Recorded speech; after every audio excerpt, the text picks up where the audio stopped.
आज के हमारे वीडियो में हम बात करेंगे Motilal Oswal mid cap fund के बारे में, जहां पर करेंटली इस फंड के अराउंड मार्केट में काफ़ी ज़्यादा कंसर्न्स है।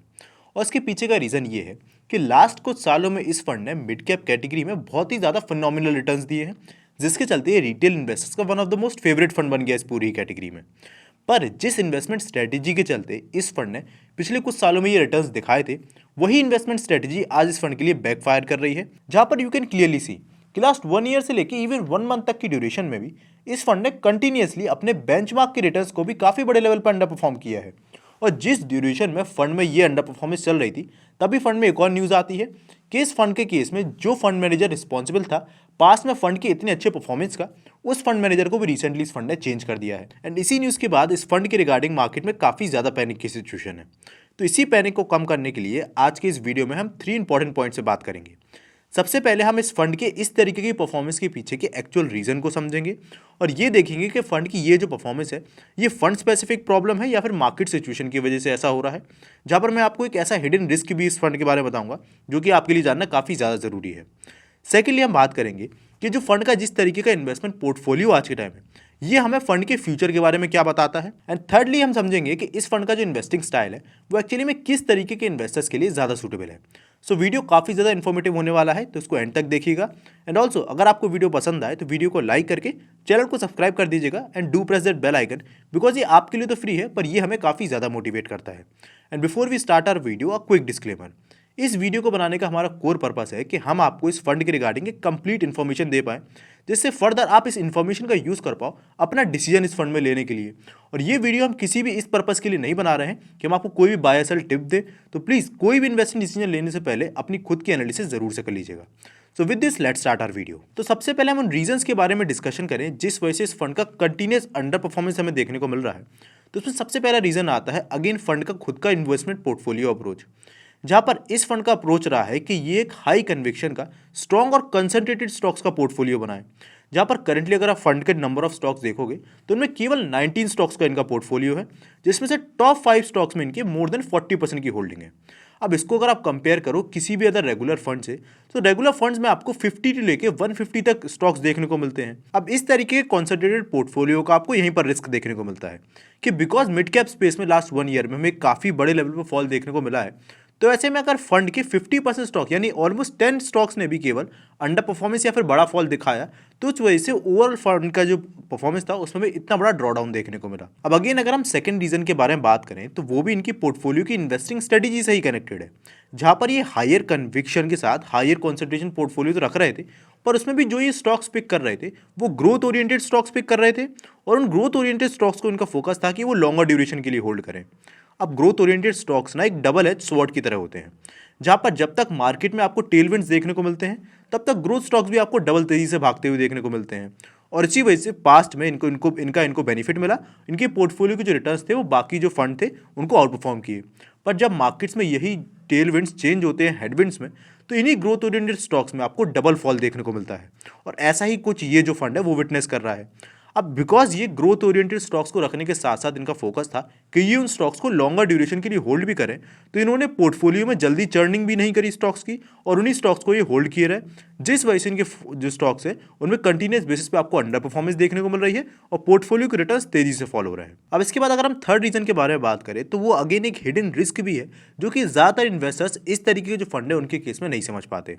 तो देखिए, जैसा हमने समझा कि इस पोर्टफोलियो केस में ये हायर कॉन्सेंट्रेशन स्टॉक्स रखते हैं। अब जब हायर कॉन्सेंट्रेशन स्टॉक्स के फॉल होने के बाद इस पोर्टफोलियो में हमें काफ़ी बड़े लेवल पर अंडर परफॉर्मेंस देखने को मिली और पोर्टफोलियो के रिटर्न्स फॉल हुए, तो इससे इन्वेस्टर्स के अमंग काफ़ी ज़्यादा पैनिक आया। अब पैनिक में कई सारे ऐसे इन्वेस्टर्स हैं जिन्होंने अपनी रिडम्पशन रिक्वेस्ट भी इस फंड में डाली होगी। अब जब फंड के केस में आपके 19 ही स्टॉक्स हैं और उसमें जो रिडम्पशन रिक्वेस्ट हैं वो ज़्यादा से ज़्यादा आए जा रही हैं, तो ये फिर फंड मैनेजर की मजबूरी हो जाती है कि उन रिडम्पशन रिक्वेस्ट के अगेंस्ट जो सारी फंड के इन्वेस्टर्स हैं उनको उनका पैसा वापस करें।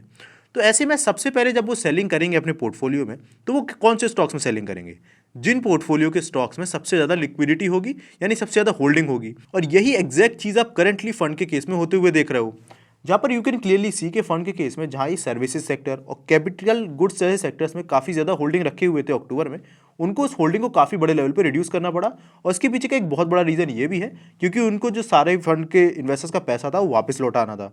और जब एकदम से रिडम्पशन रिक्वेस्ट आती है तो उससे फर्दर जो फंड का ओवरऑल एनएवी है फॉल होता है, और उसी एनएवी के फॉल होने की वजह से फंड की जो फर्दर परफॉर्मेंस है वो रिड्यूस हुई है। अब इसके बाद हम आते हैं अपने सेकंड पॉइंट पे, जहां पर हम फंड का करंट इन्वेस्टिंग पोर्टफोलियो देखेंगे स्टॉक्स का, और उसको समझने की कोशिश करेंगे कि फ्यूचर में भी आपको किस तरीके का सिनेरियो इस फंड में देखने को मिल सकता है। तो वापस से अगर आप उसी स्लाइड पे आओ तो सेक्टर वाइज होल्डिंग जैसा हमने देखा कि सबसे ज़्यादा जो होल्डिंग थी टेक्नोलॉजी सेक्टर में थी, second largest service sector, then आता है कैपिटल गुड्स, कम्युनिकेशन और कंज्यूमर डिस्क्रिशनरी। अब इसमें आयरनी वाली बात यह है कि जिन फाइनेंशियल सेक्टर, ऑटोमोबाइल और हेल्थ केयर जैसे सेक्टर्स में फंड की सबसे कम होल्डिंग है, यही वो सेक्टर्स है जिन्होंने काफ़ी ज़्यादा स्टेबल परफॉर्मेंस दी है लास्ट 1 ईयर में। वहीं पर टेक्नोलॉजी, सर्विस और कंज्यूमर गुड में सबसे ज़्यादा आपको फॉल देखने को मिला है। अब पर्टिकुलरली इस सेक्टर में भी कौन से स्टॉक्स होल्ड किए हुए हैं ये फंड, उसको अगर आप देखो तो उसमें सबसे ज़्यादा होल्डिंग है पर्सिस्टेंट सिस्टम, जहाँ पर इकलौते स्टॉक में 10% से भी ज़्यादा होल्डिंग है स्टॉक की। इसके बाद आता है कोफोर्ट, जो कि अगेन एक आईटी कंपनी है, इसमें 8.91% की होल्डिंग है। इसके बाद 197 कम्युनिकेशन यानी पेटीएम, जिसमें ऑलमोस्ट 8% की होल्डिंग है। कल्याण ज्वेलर्स, डिक्सन और इटर्नल जैसे स्टॉक्स। अब आयरनिकली बात इसमें भी अगर आप देखो तो फंड की जो ऑलमोस्ट टॉप 6 होल्डिंग है, यानी परसिस्टेंट सिस्टम से लेके इटर्नल स्टॉक्स, ये इन 6 स्टॉक्स में आपको लास्ट 1 ईयर में या फिर लास्ट कुछ मंथ्स में सबसे ज़्यादा अंडर परफॉर्मेंस दी है, और काफ़ी बड़े लेवल पे स्टॉक्स करेक्ट हुए हैं मल्टीपल रीजंस की वजह से। यही रीज़न है कि फंड का आपको इस तरीके का परफॉर्मेंस देखने को मिला है। अब जैसा मैंने डिस्कस किया था कि फंड का जो इन्वेस्टिंग स्टाइल है ये लॉन्गर ड्यूरेशन के लिए इन सारे स्टॉक्स को होल्ड करें और ज़्यादा जल्दी इनको ये चर्न नहीं करेंगे। तो अब इसमें 2 सिचुएशन होगी। पहला तो जो रिसेंटली फंड के केस में इनका फंड मैनेजर चेंज हुआ है, अगर वो फंड मैनेजर पोर्टफोलियो का इनका पूरा इन्वेस्टिंग अप्रोच ही चेंज कर देता है और इतना ज़्यादा हायर कॉन्सेंट्रेशन रिस्क ना रख के ज़्यादा पोर्टफोलियो में स्टॉक्स होल्ड करता है, तो ऐसे में पोर्टफोलियो में ज़्यादा डाइवर्सिफिकेशन आएगा, और इस चीज़ के चांसेस ज़्यादा है कि नियर टर्म में फंड के जो ओवरऑल आपको इतना ज़्यादा फॉल देखने को मिल रहा है मार्केट में, वो उसको नेगेट करते हैं और फंड में आपको थोड़ी रिकवरी देखने को मिले।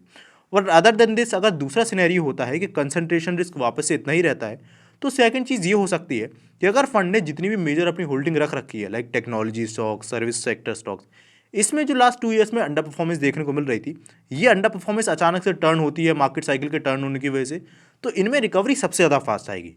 और अगर ऐसा हुआ तो इस फंड में नियर टर्म में आपको रिकवरी भी उतनी ही तेज़ देखने को मिल सकती है। बट इसके अगेंस्ट अगर फंड के केस में ऐसा नहीं होता है फेवरेबल, यानी इनके केस में जो उन्होंने होल्डिंग टॉप रख रखी है उसकी जगह बाकी other sectors like financial sector या हेल्थ केयर वगैरह में रिकवरी आती है, तो इस केस में जो आपको फंड के केस में आपको पेन देखने को मिल रहा है ये और कंटिन्यू भी रह सकता है।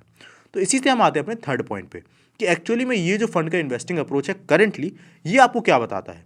तो करंट इन्वेस्टिंग अप्रोच तो यही बताता है कि अगर आप एक शॉर्ट टर्म ड्यूरेशन के इन्वेस्टर हो तो आपके लिए फंड बिल्कुल भी नहीं है, बिकॉज इनमें कंसंट्रेशन रिस्क ज़्यादा है और इनका जो विजन भी है वो लॉन्ग टर्म में स्टॉक्स को रखने का है। तो अगर आपका investment horizon at least 7 to 8 years या उससे ज़्यादा का है तभी आपके लिए फंड फेवरेबल है। और इस केस में आपको ये भी देखना है कि मूविंग फॉरवर्ड अगर 1 से 2 मंथ में जब इसका फंड मैनेजर चेंज हुआ है, क्या वो इस पूरे पोर्टफोलियो अप्रोच को चेंज कर रहा है या नहीं, और अगर चेंज भी कर रहा है तो किस तरीके की नई जो होल्डिंग है वो ये रख रहा है। और यही डिफाइन करेगा कि आने वाले टाइम में इस फंड का आपको जो इन्वेस्टमेंट के रिटर्न्स है वो किस तरीके के देखने को मिलेंगे। तो इसको लेकर आपका क्या कहना है कमेंट बॉक्स में बताइए। एंड अगर आपको वीडियो पसंद आए तो वीडियो को लाइक जरूर से कर दीजिएगा। And thanks for watching this video till the and. हम मिलेंगे अपने नेक्स्ट वीडियो।